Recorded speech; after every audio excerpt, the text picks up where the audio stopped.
Good morning, friends. Good morning, professionals. After a long time, we are meeting. Uh, Actually, it is not very long time. It's almost 6-7 days gap. So the topic is same. We have discussed what is RFA, red flag account declared by RBI. Why RFA? RFA क्यों होता है? Early warning of fraud. कैसे होता RFA? हमने आपको 26 features बताए थे। अगर उसको कंसोलिडेट करें तो fake buyer, fake supplier, fake turnover, company में वर्किंग कैपिटल नहीं, सारा वर्किंग कैपिटल खत्म हो गया। अर्ली वार्निंग है। कौन से कंसल्टेंट आपके लिए हेल्पफुल हो सकते हैं? ट्रांसपेरेंसी, आपकी ईमानदारी से एक्सेप्टेंस कि आपसे फ्रॉड हो गया। बड़ी companies, venture studio capital, one more chance, अगर आप वोमेन प्रमोटर्स हैं तो जागो नारी, प्रिंस भाई त्यागी, संदीप माहेश्वरी, अमित मोदानी, पीके अग्रवाल। वकील में देखें तो मनु संघवी जी, कपिल सिब्बल जी, सलमान खुर्शीद जी, इवन अब मीनाक्षी लेखी जी भी प्रैक्टिस शायद करने लगी हैं। अब मुद्दे की बात पे आते हैं। फ्यूल, बिजनेस में फ्यूल क्या होता है? पैसा। बिजनेस बिना पैसे के नहीं चलता। सो आपको रिवाइव होना है। आपकी परेशानी क्या है? आपके पास वर्किंग कैपिटल नहीं है या कम हो गया है, तो आप टोपी घुमा रहे हैं। फेक बायर है, फेक सेलर है, फेक टर्नओवर है। सो इसको ठीक करने के लिए आपको क्या चाहिए? आपको चाहिए पैसा।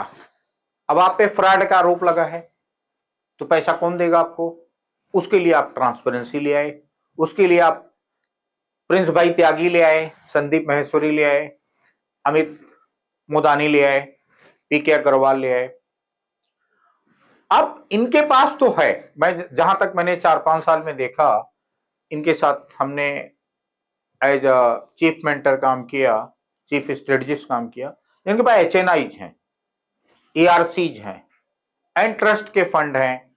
लाइक ट्रस्ट फंड में देखेंगे तो इनके पास नारायण मूर्ति ट्रस्ट है, अजीम प्रेम जी ट्रस्ट है, पिरामल ट्रस्ट है, ऐसे कई सारे ट्रस्ट हैं।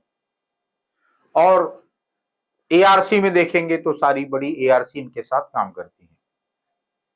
अब सवाल उठता है कि ये पैसे क्यों देंगे आपको? सो सेक्टर स्पेसिफिक होता है। अगर आप डेयरी प्रोडक्ट में हैं, ईटेबल्स में हैं, तो मेनली पैसे आपको जो स्वामीनारायण के फॉलोअर्स हैं, इस्कॉन के फॉलोअर्स हैं, वो लगाते हैं। और जो भी फूड से कारगिल हो गया, बुंगे हो गया, ये लोग लगाते हैं। आप रोड इंफ्रा में हैं तो मेनली अदानी से पैसा मिल जाता है, IRB से मिल जाता है, और आपको पैसे पिरामल से मिल जाते हैं। सो ऐसा सेक्टर स्पेसिफिक एक्सपर्ट्स होते हैं। टीबी बनती है आपकी, ट्रांसपेरेंसी होता, और फिर आपको पैसे मिल जाते। पैसे मिलने के लिए अब आप ये देखेंगे कि वाई यू नीड मनी, एक ब्रिज बनता है। अपॉर्चुनिटी यहां पे है और यहां पे पैसा है, और आपने क्या किया? उस पैसे से गाड़ी खरीद लिया, सोसा कर लिया, 4-5 घर खरीद लिए। मैंने देखा है कई सारी कंपनीज में, अगर उनकी 5 ऑफिस हो तो 5 ऑफिस में चेयरमैन का, वाइस चेयरमैन का, डायरेक्टर का। चेयरमैन कौन है? प्रमोटर। वाइस चेयरमैन कौन है? उसकी बीबी। डायरेक्टर कौन है? उसका बेटा। तो चेयरमैन का कमरा, उसके बगल में आराम का कमरा। चेयरमैन का कमरा, उसके बगल में आराम का कमरा। डायरेक्टर का कमरा, उसके बगल आराम का कमरा। खाने का कमरा, सोने का कमरा, पढ़ने का कमरा, बैठने का कमरा। धंधे का कमरा किधर है? तो वो बेसमेंट में होता है। वो या तो छोटा छोटा जगह पे होता है। काम करने वाले, अगर आप CFO देखोगे, क्या पगार है? साल का 12 लाख। CEO का पगार क्या देखोगे? साल का 10 लाख। कंपनी का टर्नओवर क्या? 1500 करोड़। कंपनी के खर्चे क्या है? चाय पानी बिस्किट का खर्चा है 10 करोड़। कैसे कंपनी ग्रो करेगी, कैसे बताओ मेरे को। अगर 5 करोड़ की कंपनी है ना, तो उसमें सबसे छोटी पगार 15,000 से ऊपर होनी चाहिए।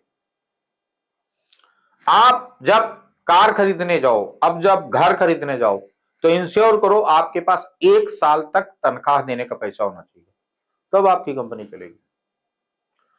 अब जब हम ब्रिज की बात करते हैं, जो ब्रिज की जरूरत क्यों है, ब्रिज की जरूरत है, इधर अपॉर्चुनिटी है, आपका प्रोडक्ट है, इधर कस्टमर है, बीच की जो सड़क होती है उसको ब्रिज बोलते हैं। क्यों जरूरत है, क्योंकि दोनों के बीच नदी बह रही है। सो ऐसा अगर आप देखेंगे, thank you sir, thank you. So ऐसा अगर आप देखेंगे तो आपको मेनली क्या मिलेगा, अपॉर्चुनिटीज के बीच गैप है।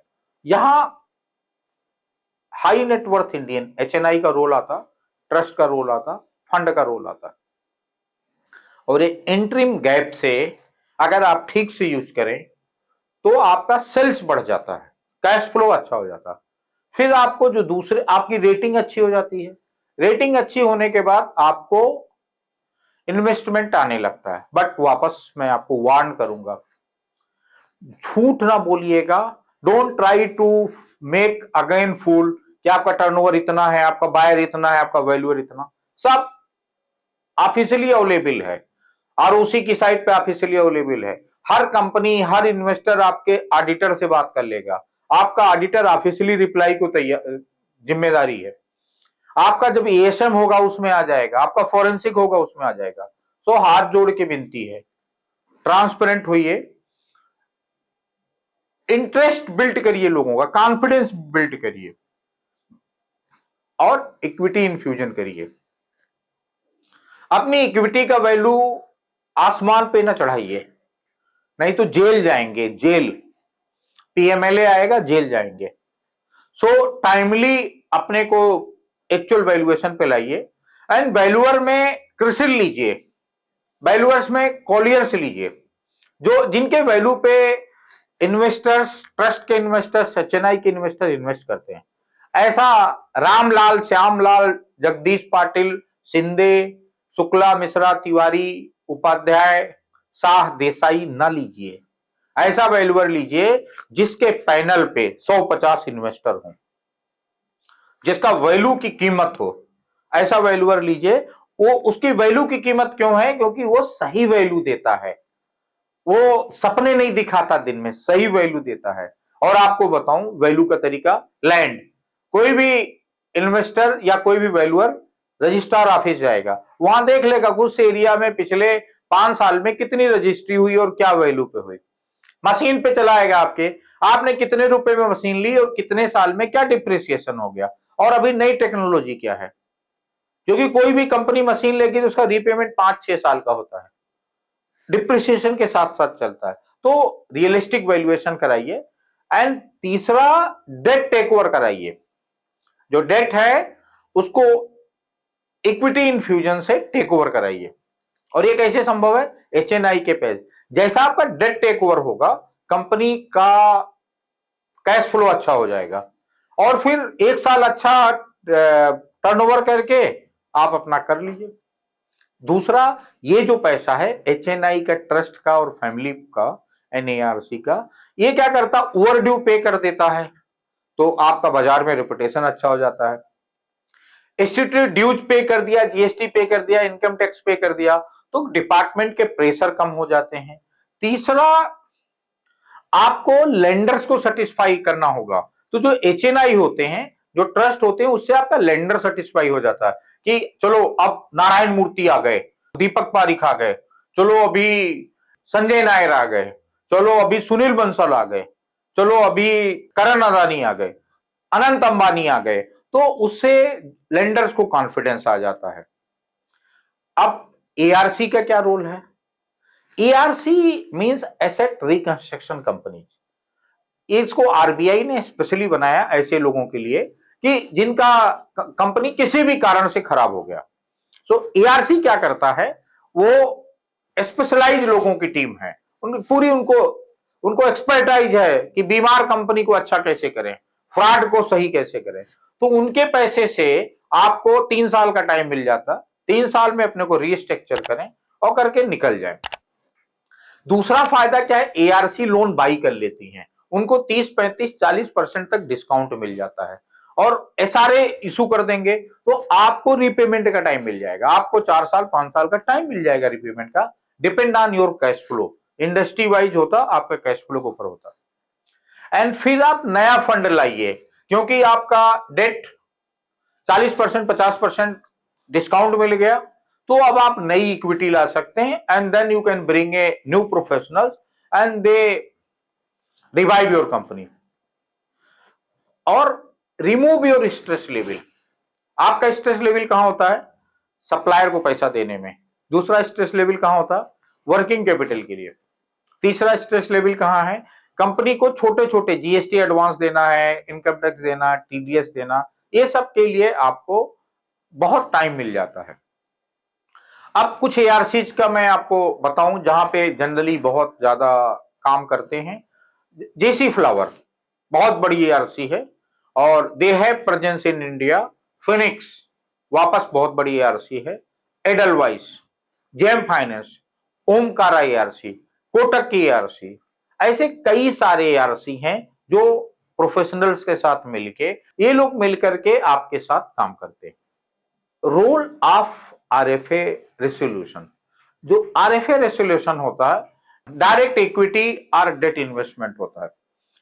Trust fund can buy into the company and repay the loan. क्या करेगा, वो जो ट्रस्ट फंड होता है आपके कंपनी में डायरेक्ट इन्वेस्ट करेगा एंड आपका डेट को बाई कर लेगा, तो उससे जो डिफरेंट डिपार्टमेंट का एग्रेसिव एक्शन है वो कम हो जाता है। इसके अलावा जो एचएनआई फंड होता है ये मैनेजमेंट टर्न अराउंड करता है। ये लोग ऐसे प्रोफेशनल्स को लेके आते हैं, दीज फंड्स में bring the professionals, high quality professional to improve the business management. And impact क्या होता है, once your first problem managerial problem over, second your transparency come, third you got a fund, fourth your high cost debt repaid, so you bring a new younger company with very good product, with very good experience, and then it help you to remove the RFA. Again I repeat, you have generally only 6 months for removing RFA. If your lender is not satisfied, if your auditors are not satisfied, in 6 months you will be declared fraudulent company, and then all department including ED will raid you, whatever place you are there they will find you. So you technically once RFA declare, you have only 45 days. After 45 days their action start. So please understood, urgency of the time, act before time, act with time, don't act after time. After time is no use. And all RFA are linked with the bank account, so your withdrawal will be, please remember, your withdrawal will be restricted. You will not allow to withdraw till your lenders give in the writing. And if you pay the loan, means by using the HNI trust fund and all, if you pay the loan, you can revive this and then you can do it. Thank you very much.